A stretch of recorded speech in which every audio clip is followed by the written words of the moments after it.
আমাদের বাঙালিদের কাছে পিঠে ভীষণ জনপ্রিয় একটা মিষ্টি খাবার। সামনে আমাদের পৌষ পার্বণের উৎসব আসছে, সকলেই সেটা আমরা জানি। এই পৌষ পার্বণকে কেন্দ্র করে পৌষ পার্বণের ঠিক আগে থেকে শেষ পর্যন্ত এই শীতের মরশুমে নানান ধরনের পিঠে কিন্তু আমরা বাড়িতে বানিয়ে থাকি। তাই আজকে আমিও কিন্তু বাড়িতে বানিয়ে ফেললাম গোকুল পিঠে, এবং তারই রেসিপিটা তোমাদের সাথে আজকে শেয়ার করতে এসেছি। ভীষণ কম উপকরণ দিয়ে কিন্তু আজকে তৈরি করব গোকুল পিঠে। তাহলে চলো দেখি উপকরণগুলো কি কি লাগছে। নিয়েছি এখানে 1 কাপ ময়দা, আর নিয়েছি এখানে হাফ টিস্পুন বেকিং পাউডার, দেব কিছুটা স্বাদ মতো নুন। এবার সমস্ত শুকনো উপকরণগুলোকে একটা চামচের সাহায্যে আমি ভালো করে মিশিয়ে নেব। মেশানো হয়ে গেলে এতে আমি অল্প অল্প জল দিয়ে একটা পাতলা ব্যাটার বানাবো। তবে বলে রাখি, জলের পরিবর্তে কিন্তু তোমরা দুধ ব্যবহার করতে পারো। আচ্ছা, থিকনেসটা একটু দেখে নেবে ঠিক কীরকম আমি রাখছি। দেখো, খুব বেশি পাতলা হবে না, খুব বেশি গাঢ় হবে না, মিডিয়াম থিকনেসটা থাকবে।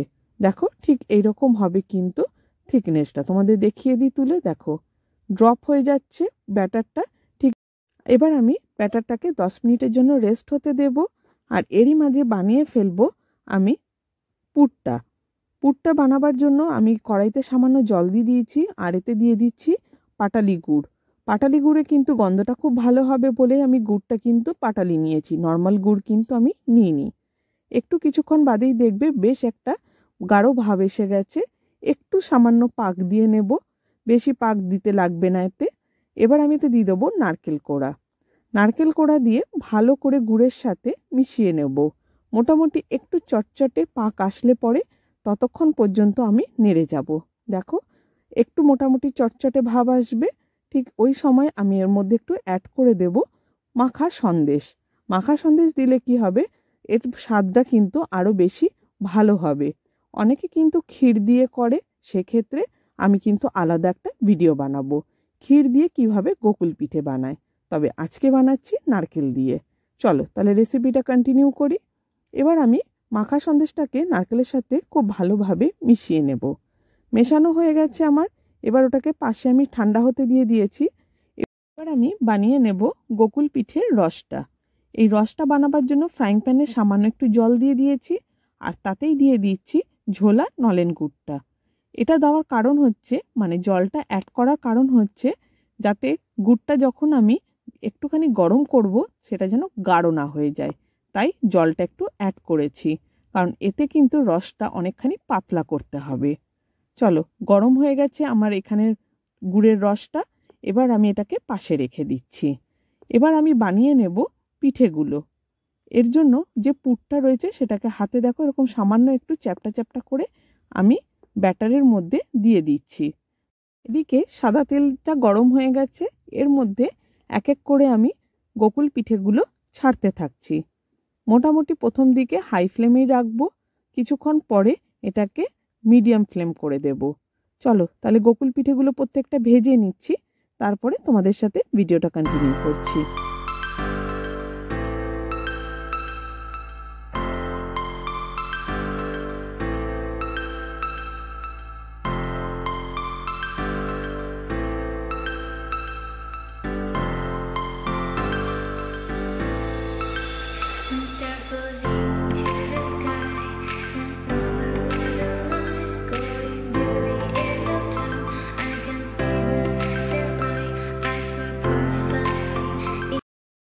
গোকুল পিঠেগুলো দেখো প্রত্যেকটা আমার ভাজা হয়ে গেছে।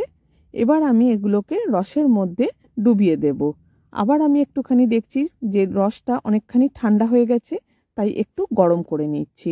এতে করে কি, যে রসটা থাকবে সেটা খুব সহজে কিন্তু পিঠের মধ্যে ঢুকে যাবে। তাই রসটাকে একটুখানি পারলে ভালো করে একটু গরম করে নেব।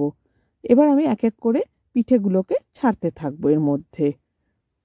এক পিঠে রসটা ভালো মতো ঢুকে গেলে পরে অন্য পিঠটা আবার আমি পাল্টে দেব। দেখো ঠিক এইভাবে আস্তে আস্তে করে পাল্টে দিতে হবে। আর এতে দেখবে বেশ আগের থেকে কিন্তু মানে গোকুল পিঠেগুলো বড় হয়ে যাচ্ছে। এভাবে আমি এটাকে রসের মধ্যে মোটামুটি আধা ঘন্টা ভিজতে দেব। তাতেই দেখবে অনেকখানি বড় হয়ে যাবে গোকুল পিঠেগুলো। আধা ঘন্টা পর তোমাদেরকে দেখাচ্ছি। দেখো নলেন গুড়ের রসে ডুবে কিন্তু দেখো গোকুল পিঠেগুলো একদম কিন্তু টইটুম্বুর হয়ে গেছে। কেমন লাগলো রেসিপিটা সেটা বাড়িতে কিন্তু এবারের পৌষ পার্বণে অবশ্যই ট্রাই করে আমাকে জানিও। ভীষণ একদম কম উপকরণ দিয়ে কিন্তু বাড়িতে তৈরি করতে পারবে এই গোকুল পিঠে। আমি জাস্ট সামান্য একটু কাজু বাদাম দিয়ে একটু ডেকোরেট করে নিচ্ছি। তোমাদের এটা বাড়িতে করলে পরে ডেকোরেশনটা না করলেও চলবে।